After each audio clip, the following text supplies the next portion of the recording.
The X-Force X-Wing is going down fast. Cannonball successfully got the now possessed Shatterstar out of the aircraft, but he left the team with a breach in the hull the size of Minnesota. Domino tries her hardest to regain control of the vehicle and decides to come clean to Marvel Girl. Cable was important to all the members of X-Force. He trained most of them, raised some of them. Hell, him and Domino used to be an item. Domino knows Marvel Girl has already read each of their minds, so it doesn't need to be said that X-Force doesn't plan on just sitting around while Cable's killer's still out there. X-Force doesn't do things the way the rest of the X-Men teams do. When they find the son of a bitch who killed Cable, there's no talking, no discussion, just a bullet to the brain. Unlike Domino, Boom Boom is more of a fan of explosives. Warpath would rather just slit the guy's throat. Really, it all depends on who gets to him first. It's going to get dirty. It's going to get ugly. And if Marvel Girl can't hang with that, if she's going to get in their way, then Domino would prefer to drop her off with the Avengers or whoever so they can babysit while X-Force takes care of business. Elsewhere, on the Pequod, Ahab's base of operations, 50,000 feet above New York, a possessed Nightcrawler teleports before Ahab to inform him of his accomplishments. Nightcrawler claims that he successfully left the young Cyclops at the bottom of the ocean. Surely, the boy must be dead by now. That is not good enough for Ahab. Assurances are not enough. Ahab wants the boy's body. Nightcrawler apologizes to his master, stating that the water pressure was too great. He had to leave before he was killed. Then, you should have stayed and died with him. He turns to one of his hounds steering the airship. Set course for Searebro. We will make sure that the job is done. What concerns Ahab the most, however, is what has become of Young Angel and Iceman. And now, the young beast. Where did they go? And why did the X-Men think Ahab had already taken them? Within Cable's laboratory, he has his computer, the Professor, expand the scan perimeter by 2 degrees longitude and latitude. Cable wants to make sure his computer can notify him of any anomalies before they reach the base. The computer quickly scans the area and immediately finds the time-displaced Jean Grey approaching the hideout. Within the next few seconds, X-Force breaks down the door.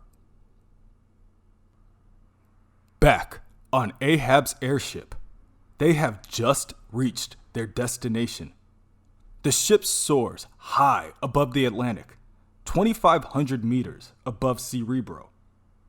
Ahab tells every hound in attendance to prepare to dive.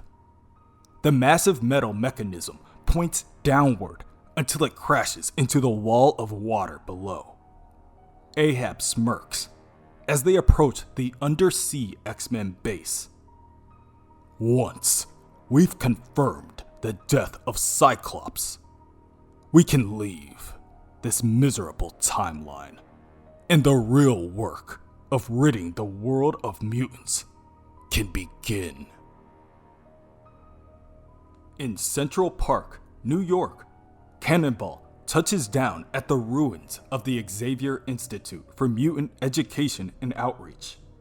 Sam assumed that he, now with the unconscious Shatterstar in his arms, would be the one with the story to tell.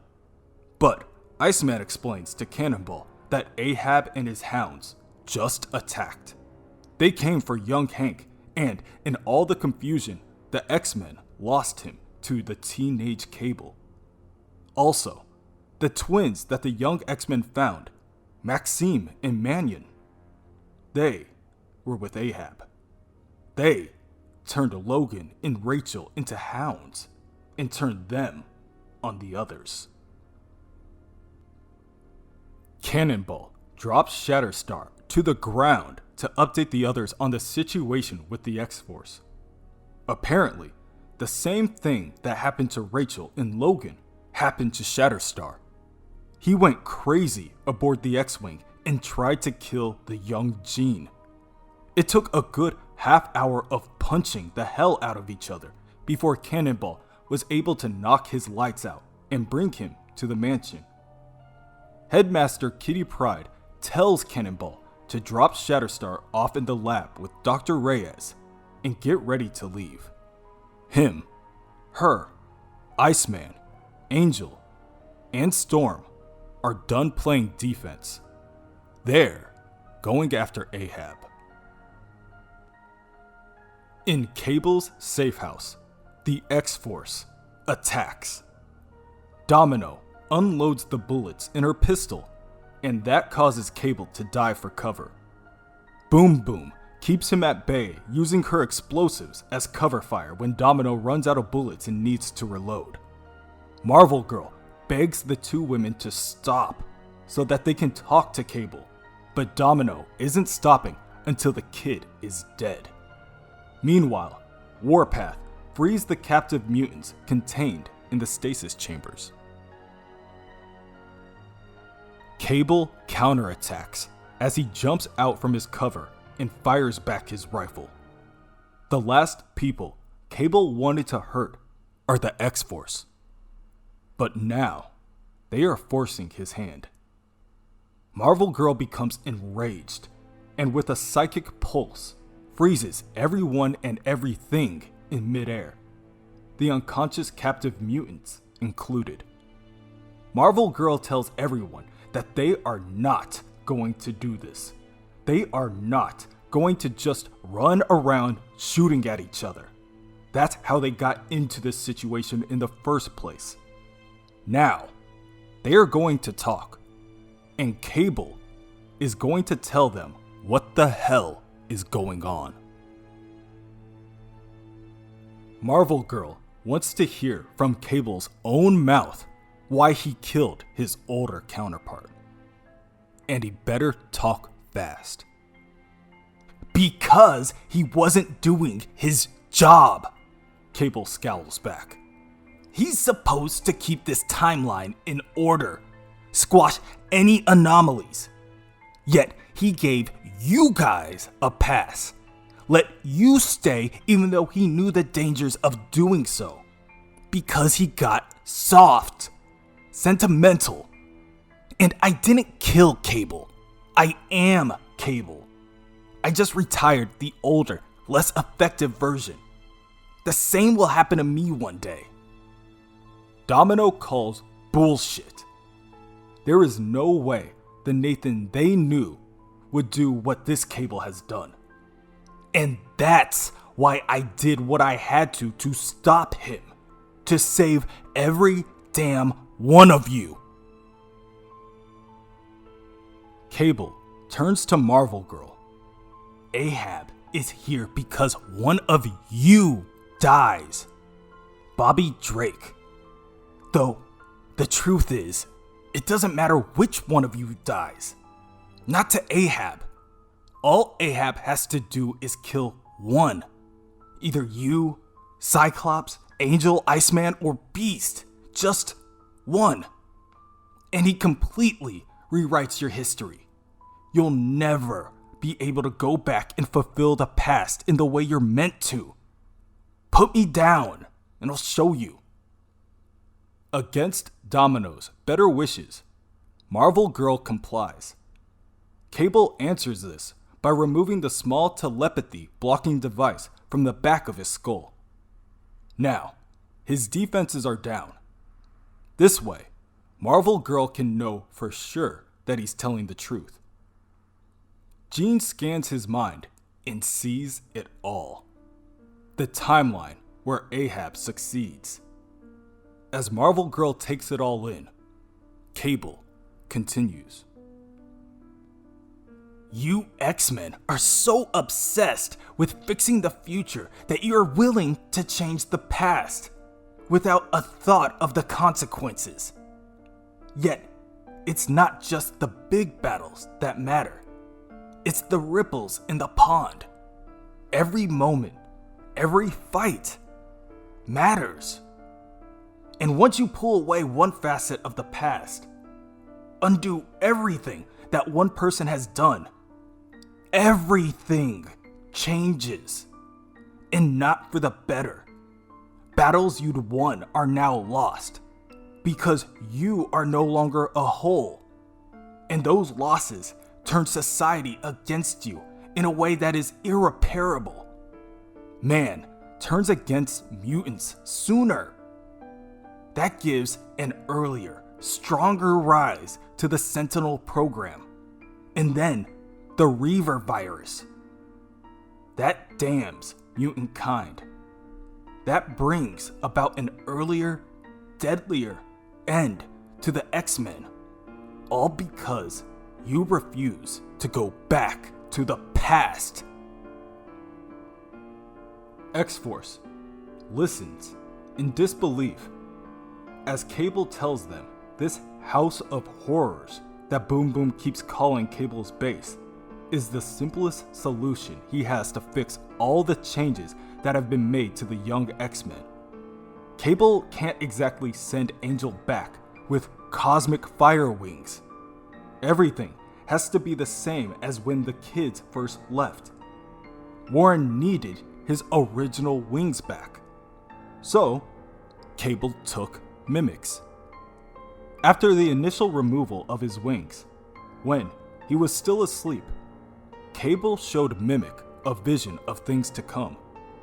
And now, the copy mutant is surprisingly on board. Within Searebro, 3,000 feet beneath the surface of the Atlantic Ocean, Jean Grey sits at the young Cyclops' bedside. He groans as he wakes up, and he isn't too sure what happened after his encounter with the possessed Nightcrawler.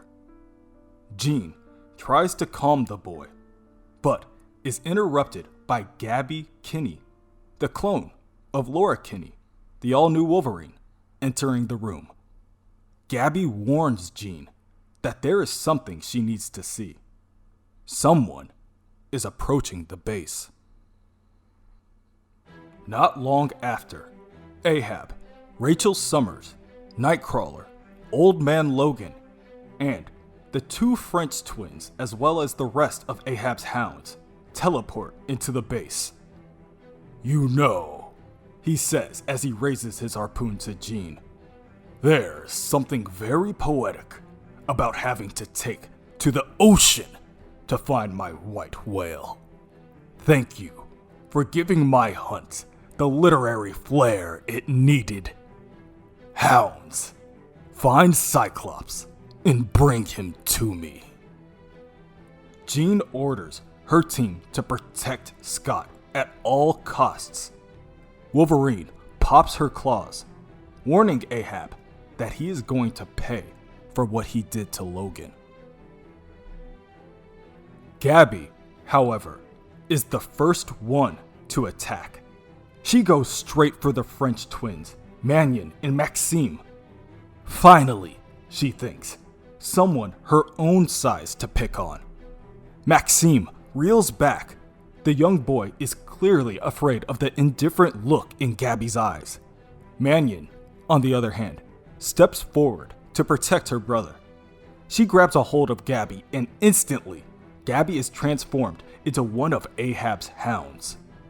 She then turns her sights on Trinary, the mutant from India with technopathic powers. With most of their team slowly becoming converted, Gentle, the Wakandan mutant with the power to increase his muscle mass, grabs a hold of Laura Kinney and runs out to the next room. Elsewhere, the X-Men group from the mansion is on their way. Headmaster Kitty Pryde makes a call to Jean Grey for an update. Kitty received the distress call and the team is speeding towards Searebro now. Jean explains that Ahab has arrived, and she is now well aware that the twins are causing the mutants to convert into his hounds so quickly. She has made attempts to reach into the twins' minds and shut them both down. But with all the havoc going on, it's a mess down there. Stopping the kids will take some time, but Jean isn't too sure how much more time they have left. Jean, Wolverine, and Gentle make it back into the med bay where Cyclops still resides. Wolverine slams the door behind her, stating that the barrier will only keep their enemies at bay for so long.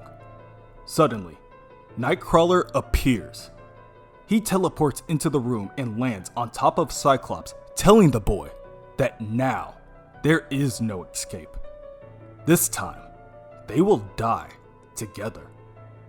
But out of nowhere, Nightcrawler is shot in the chest.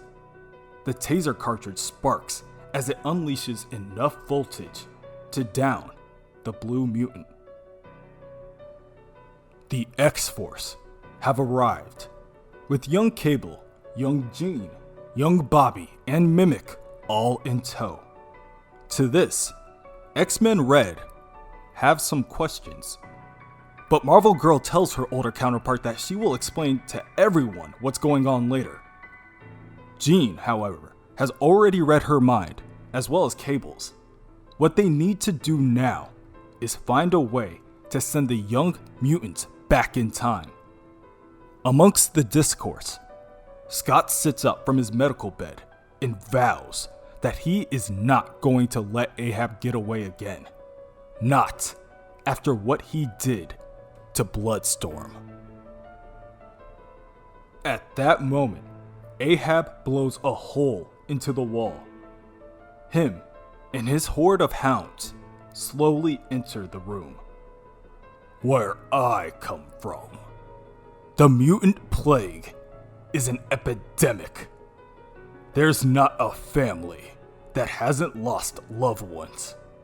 A war that hasn't been fought because of mutants. And finally, I am able to bring them to peace. Bring an end to the chaos. Ahab continues to approach the groups of X-Men. Cyclops has had enough. He lunges forward, out of the bed, and fires the most powerful optic blast he can muster. Ahab laughs and commends the young mutant. A valiant effort, Cyclops, but it's too little, too late. The battle is over, and you've lost. Even though he's being bathed in optic blasts, Ahab finds the strength to reel back his harpoon before launching it forward like a javelin. The weapon pierces through Cyclops' chest and sends him flying backwards until the force pins him against the wall.